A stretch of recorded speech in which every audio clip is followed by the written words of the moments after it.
When you're building a website, understanding the journey that a website visitor experiences when they come to your site the first time can make a big difference. And today's website review is an example of just that. We're looking at a website, and actually the first point here comes right up, because if I look at the website as you see it right here, then I would say the website is called Two Palms Retreat. However, if you actually want to find this website, you have to go to littleriverinsc.com. That's the first detail I want to mention here, and that's something that has shown up on previous website reviews as well. Make sure that your brand name and your website name is in line with your domain name. And in this case, I can imagine that twopalmsretreat.com is probably taken. And I would say it's better to either change the website name to what the domain name is, or to find a non.com domain that is in line with the brand name. So that's the first thing. But having said that, let's take a look at this website. So right here, we can see Welcome to Two Palms Retreat. We have a large image that gives us an idea of where this is. And also, we have a clear idea fairly quickly of what this is about. So that's good, right? We can see an image. It says, Welcome to Two Palms Retreat. It's pretty clear what this is about. And then the rest of the homepage is different blocks of text that explain, let's say, some of the main features of this place. And then we have some extra links. For example, we have photos. So we have interior and exterior photos we can look at. Here is an example of that. And we have a whole page which is a gallery. So we can also take a closer look at this, which is good. So we have some larger versions of these images. That's always good.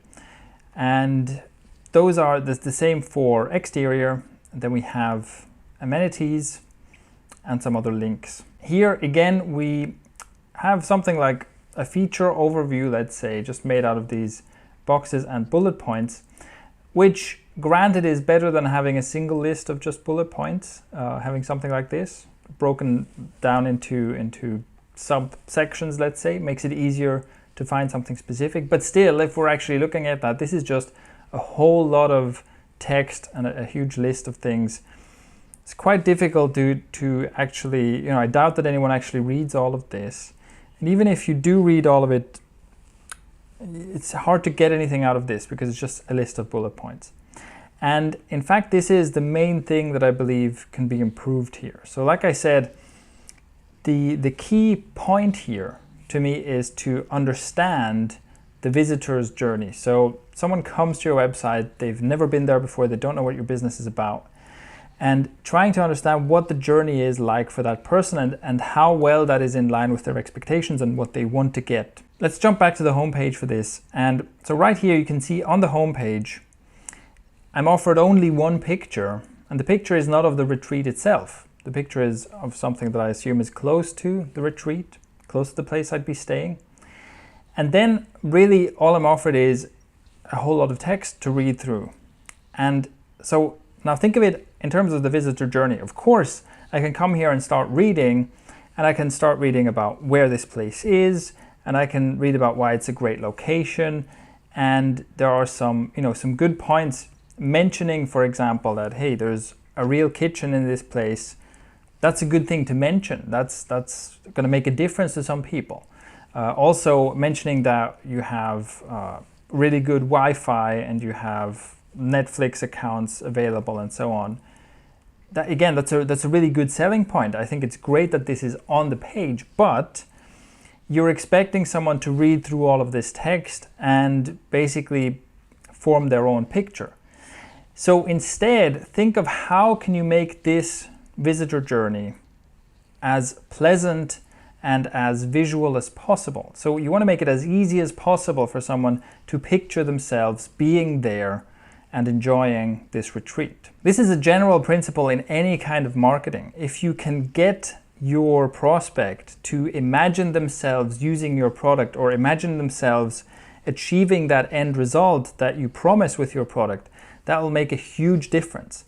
And just asking someone to read a lot of text or just asking someone to look through essentially a feature list and kind of figure out for themselves what that's going to be like makes it very, very difficult. You're leaving a lot of the work up to your visitor.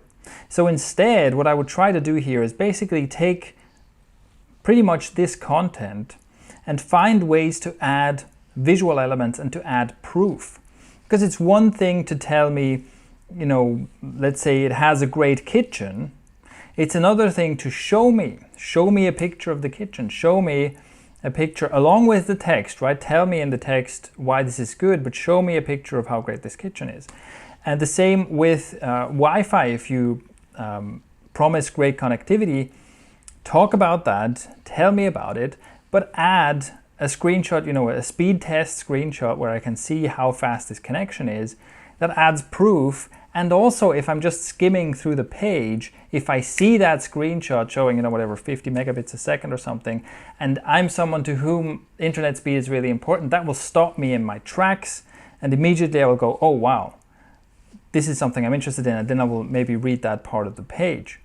And so similarly for basically everything you do, right? When you talk about the bedrooms, show me a picture of the bedroom. Don't make me go to a different page to find the photos and then find the photos of that bedroom. When you talk about how great the bedroom is, show me a picture of how great the bedroom is. That is the biggest main thing I would change here. And another thing, so there are a few more details, more small details, but really, again, if you want to think about what's the visitor's journey and how can I make that as attractive as possible, that's the main change I would make here. There are some small details, let's just run through those. So if we go back to the photos, here, quite simply, it would pay to take more flattering pictures of this place. So if you just look at it, you know, in terms of the lighting, in terms of the composition and so on, these pictures are okay, but they look like they were just made with a simple handheld. And investing a bit of time into, you know, getting the best possible light and really making the nicest possible pictures of this place can make a huge difference. If you go and have a look at, you know, pictures of large hotel chains, the way they depict their images, even if the images are a bit crappy, or even if the rooms actually are a bit crappy, they'll always have gorgeous pictures that make it look actually better than it really is. And this is the opposite. I bet this place actually looks nicer in real life than on the pictures. So that would be something really worth investing in. Because people are very visual, right? So this is going to make a difference. Then if we go to the free inquiry page, which is the booking page, here I also noticed, well, this looks a bit messy, but I'm guessing that's just down to the app or the plugin that's being used here for this calendar. You know, if this isn't customizable, I guess that's not a deal breaker. But if you can make this look a bit nicer and make it look like it fits into this page better, that wouldn't harm either, you know, that wouldn't hurt either. Another thing is, you know, here we have sharing buttons on the side. Doesn't really make sense. Nobody's going to share the booking page, so this is just a distraction. Especially, you know, these were made to kind of catch attention because they appear once you scroll, they move down as you scroll. So they take some attention away from the rest of the page, which here really you don't want to have that happen. And then the final detail that I noticed here is, you know, we have terms and conditions, and that as a main navigation link, I think that shouldn't be up there. Terms and conditions is definitely a link that should be down in the footer. You've got to have it on your site for sure, but I wouldn't place that in the main navigation. It's just not a primary page that people need to visit. All right, so those are some ideas based on this website, and I hope you can take these same principles and these same ideas and apply them to your own site and come up with your own ways to improve the visitor's experience and the visitor's journey through your site.